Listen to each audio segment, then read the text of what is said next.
Assalamualaikum warahmatullahi wabarakatuh. Perkenalkan, nama saya Tina Ipalistari dengan NIM 2023143642 dari kelas 2Q dengan mata kuliah Pendidikan Agama Islam dengan dosen pengampu Bapak Dr. Haji Hendra Wijaya SAG MPDI. Baiklah, di sini saya ingin menyampaikan materi tentang Islam menghadapi tantangan modernisasi. Baiklah, materi yang pertama di sini ada latar belakang. Agama dipaksa untuk bisa hidup secara ekstensi pada masa yang modern ini. Agama pun dapat diharapkan memiliki nilai signifikasi moral dan kemanusiaan bagi keberlangsungan hidup umat manusia saat ini. Secara realistis, tugas semacam itu masih dibentuk dengan adanya kehadiran bentuk modernitas yang terus-menerus berubah di atas pusaran dunia, sehingga menimbulkan gesekan bagi agama dan kehidupan dunia. Selanjutnya di sini ada rumusan masalah. Yang pertama, bagaimana Islam dalam menghadapi masalah tantangan modernisasi. Yang kedua, bagaimana konsep Islam berkaitan tentang iptek, ekonomi, dan politik. Dan yang ketiga, bagaimana perspektif Islam dalam implementasi iptek, ekonomi, dan politik. Selanjutnya ada juga tujuan. Yang pertama, menjelaskan Islam dalam menghadapi masalah tantangan modernisasi. Yang kedua, mengetahui konsep Islam berkaitan tentang iptek, ekonomi, dan politik. Yang ketiga, menjelaskan perspektif Islam dalam implementasi iptek, ekonomi, dan politik. Materi selanjutnya yaitu Islam dalam menghadapi masalah tantangan modernisasi. Modernisasi selalu terkait dengan liberalisme dan hak asasi manusia. Dua hal ini adalah anak kandung dari adanya modernisasi yang tidak bisa ditolak kelahirannya.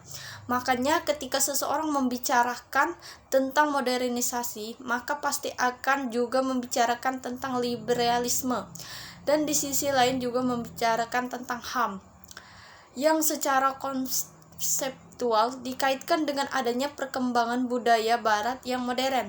Konsep Islam berkaitan tentang iptek, ekonomi, politik, dan pendidikan. Kata ilmu diambil dari bahasa Arab alimiah, lamu ilmiah, artinya mengetahui pengetahuan secara etimologis. Ilmu artinya jelas, terang, baik proses perolehannya maupun kajiannya. Kata ilmu dalam Al-Quran diungkapkan sebanyak 854 kali.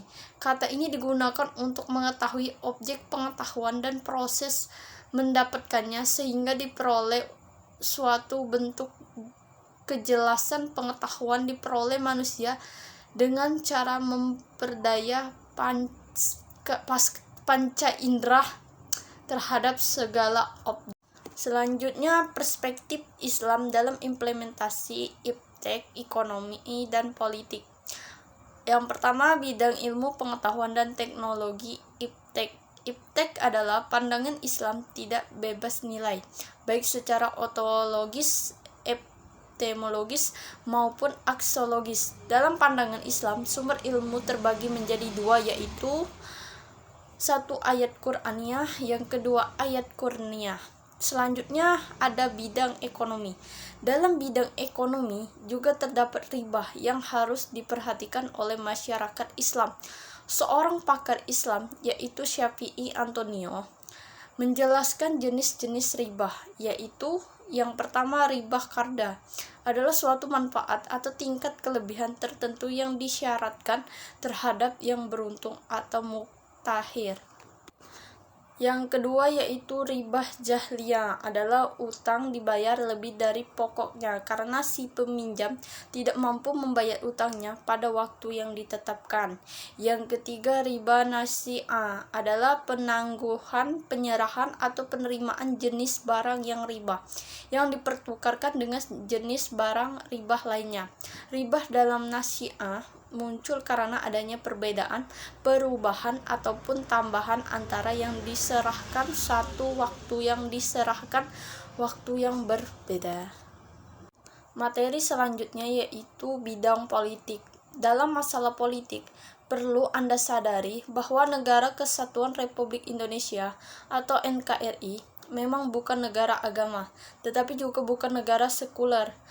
Sesungguh pun demikian, negara menjamin penduduk untuk memeluk suatu agama dan melaksanakan ajaran agamanya dalam kehidupan sehari-hari. NKRI adalah negara demokrasi berdasarkan Pancasila dan Undang-Undang Dasar 1945. Sebagai landasan konstitusional, sistem demokrasi menjadi pilihan dalam kehidupan berbangsa dan bernegara. Materi selanjutnya yaitu esensi dan urgensi pemahaman Islam dalam menghadapi tantangan modernisasi. Esensi dan organisasi pemahaman Islam dalam menghadapi tantangan modernisasi perlu untuk disadari bahwa modernisasi akibat kemajuan iptek telah mengubah pola pikir, pola pergaulan, dan pola kehidupan secara masif. Industrialisasi dalam memproduksi barang dan jasa satu sisi meningkatkan kualitas dan kuantitas barang dan jasa yang diperlukan masyarakat, tetapi di sisi lain membawa dampak terhadap wujudnya stratifikasi sosial yang tidak seimbang, yakni kapasitas atau pemodalan dan pekerjaan atau buruh. Dalam proses modernisasi ini seringkali kaum buruh menjadi lemah ketika berhadapan dengan kaum pemodal.